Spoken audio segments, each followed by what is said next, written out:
做咗33年啦。哇！咁我好關照啲同事嘅，有關照我嘅。你攞教唔係，我可以提翻。多得你關照我啊！你俾教我啊！你多得我，我驚你多得你關照我啫。記得啊！嗰陣時咧，成日問我咧有啲靚書咧，好靚㗎，係嘛？因為要睇有乜要啊？係啊，好人啊，真係。做人才㗎嘛。佢咧好多謝佢咯。想當年啊，開始。你仲有啲咩可以 share？有咩可以 share？今年啦，即係做咗33年咧，就本來一個乜都唔係好識嘅僆仔咧，就可以好彩遇到一啲好好嘅上司啊、同事啊，俾到好多好好嘅經驗同埋個知識或者學識俾我咯。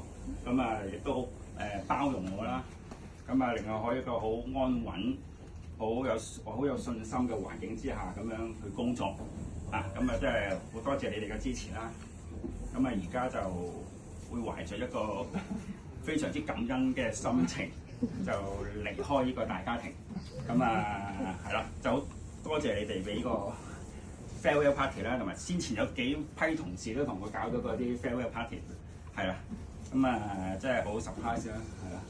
咁啊，唔好喊，唔好喊，唔好喊，我聽見咗先。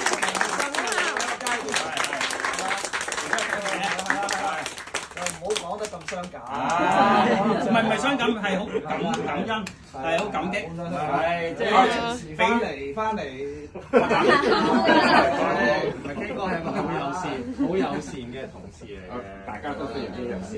如果唔係點會可以相處咁多年咧？好友善嘅，又好關心啲同事。你哋都關心我。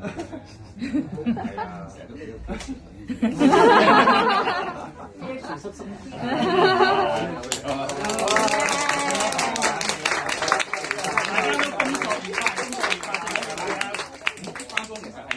要放鬆、輕鬆、開心啲咯，係啦。俾個餅你切啦，嗱，切餅而食。